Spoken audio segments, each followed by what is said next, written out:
Halo pemirsa, Cerita Wanita kembali lagi hadir, masih bersama saya Gesmi Sitanggang. Pemirsa, pada Cerita Wanita kali ini saya sudah berada di kantor Komisi Nasional Anti Kekerasan Terhadap Perempuan.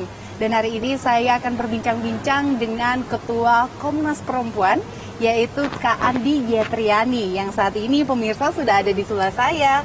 Halo Kak Andi, apa kabar? Baik, salam sehat buat semuanya ya. Sehat ya? Iya. Kak Andi lagi sibuk apa nih Kak?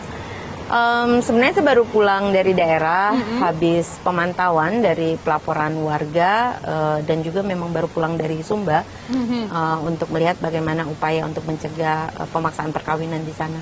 Oh, masih banyak ya kasus-kasus kayak gitu di daerah-daerah ya Kak ya? Sampai sekarang sih kami masih mendapatkan laporan-laporannya ya, dan memang upaya untuk pencegahan harus kita intensifkan bareng-bareng. Tapi kalau ngomong soal kasus, ini baju kita nggak janjian loh ya Kak. Di pemirsa, Kak Andi tuh baru pulang loh dari Sumba dan kita nggak tahu, memang kebetulan aja ya bajunya. Ya, betul. Warnanya pink, sesuai banget dengan Komnas Perempuan. Tapi iya nggak sih?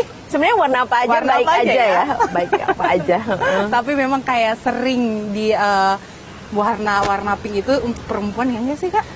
Seringkali orang yang mengidentikan itu pink ya? dengan perempuan ya. Akibatnya banyak kawan-kawan laki-laki yang nggak berani pakai baju pink ya. Dan sebaliknya sebetulnya sih warna ada banyak konotasi juga. Untuk Komnas Perempuan warna dasarnya sebenarnya ungu. Karena berdasarkan kajian yang macam-macam kan, katanya itu lebih kayak nobility, juga kayak dignity, kemartabatan dan lain-lain ya. Karena itu biasanya para royal highness gitu, bangsawan-bangsawan tuh banyak yang menggunakan warna ungu sebagai latarnya. Katanya sih demikian. Tapi juga ada yang mengidentikan itu juga dekat dengan warna vagina dan lain-lain. Jadi bisa interpretasinya macam-macam untuk warna.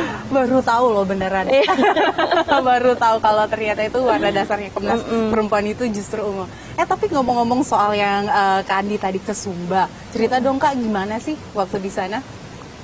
Saya kebetulan pergi ke Sumba Barat dan Sumba Barat Daya serta Sumba Tengah.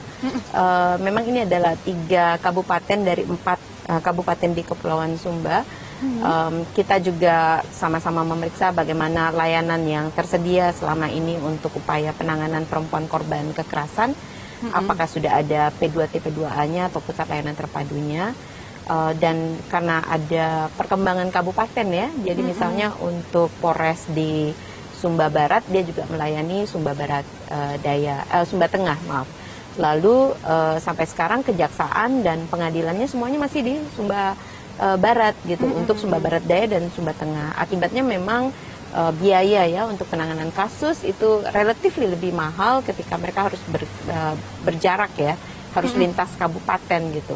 Karenanya koordinasi antar unit-unit lintas kabupaten ini jadi sangat penting. Nah, kami juga belajar tentang tradisi-tradisi di sana. Ada tradisi yang turut bisa untuk mencegah kekerasan terhadap perempuan, tapi juga pada banyak kesempatan masih ada justifikasi ya bahwa budaya kami seperti ini gitu. Jadi justru menyulitkan kita untuk bisa membangun kesetaraan dan juga penyikapan yang lebih baik untuk kekerasan terhadap perempuan. Nah, itu kekerasannya itu salah satunya yang tadi Kak Andi katakan adalah pernikahan di bawah umur tadi ya? Bukan pernikahan di bawah umur sih. Kasus yang lebih banyak dilaporkan pada Komnas Perempuan, istilah lokalnya atau yang diperkenalkan oleh kelompok perempuannya, terutama yang mendampingi korban, adalah kawin tangkap. Jadi misalnya ada pihak perempuan yang sebetulnya tidak bersedia, tapi bukan cuma sembunyinya, tapi secara paksa ya, ada gerombolan laki-laki datang menangkap, menculik, seperti merampas kemerdekaannya untuk beberapa waktu, misalnya 1-2 malam, kemudian ya dinyatakan ini sudah berarti sudah pernah berhubungan seksual, dan karena itu kemudian dia dianggap harusnya bisa diperistri gitu. Sementara untuk pihak perempuannya sangat sulit untuk mengatakan tidak, karena anggapan di masyarakatnya kalau sudah bermalam itu bisa jadi sudah melakukan hubungan suami istri kan. Kalaupun dia memaksakan diri untuk tidak mau terikat dalam perkawinan, belum tentu ada orang lain yang mau mengawini dia dan lain-lain seperti itu. Jadi praktik ini yang sebetulnya pernah viral sekali di tahun 2000. Karena itu sempat ada MOU antara Menteri Pemberdayaan Perempuan dan 4 pemerintah daerah di Sumba untuk segera mencegah dan menanganinya. Kasus yang terakhir justru di minggu lalu, dan kami sangat senang karena kepolisian setempat tuh langsung membantu menyelamatkan si perempuan yang dilaporkan telah ditangkap ini, dan menurut kabarnya kemarin juga sudah masuk ke tahapan penyidikan.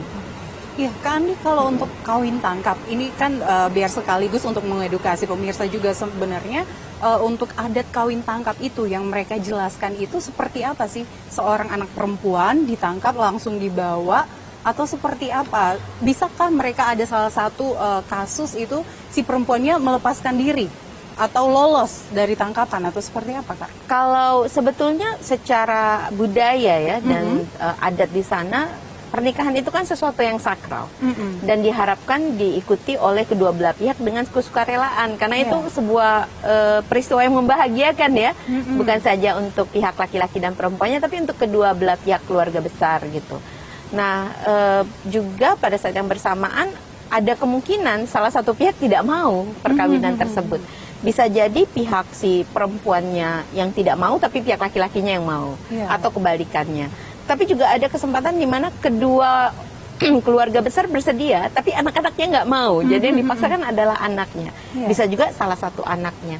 Nah, dalam tradisi setempat sebetulnya jika ada pemaksaan serupa itu akan dikenakan hukum adat. Karena kan salah satu pihak sebetulnya tidak mau memasuki perkawinan itu dengan kesukarelaan gitu. Dan ada pelanggaran terhadap asas pertama dari perkawinan tersebut.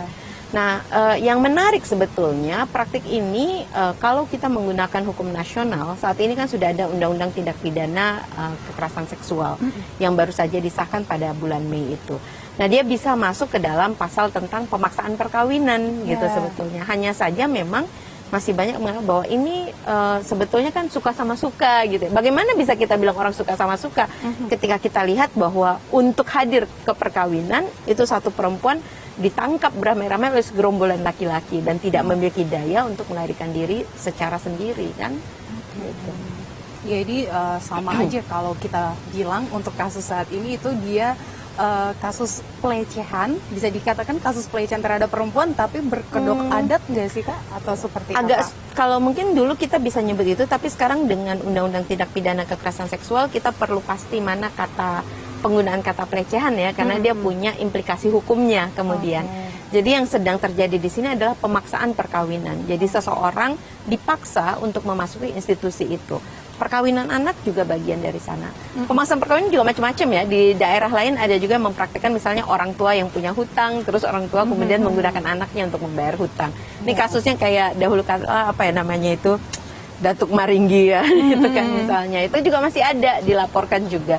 Nah, yang ini memang agak lebih spesifik karena salah satu pihak, khususnya pihak perempuan tidak mau, dan itu penangkapan itu dilakukan secara sembunyi-sembunyi, maksudnya tidak diketahui oleh keluarga sebelah perempuan, atau juga dalam kasus yang lain keluarga perempuan tahu karena keluarga perempuan sebenarnya menginginkan perkawinan itu, tetapi yang perempuannya nggak mau, pihak perempuannya nggak mau. Jadi ada pihak-pihak yang sebenarnya tidak menyetujui dengan praktik itu ya. Sebetulnya yang paling penting dalam perkawinan kan yang mau memasuki perkawinan harus bersetuju. Betul. Asas perkawinan kita adalah kesukarelaan baik dari pihak laki-laki maupun pihak perempuan.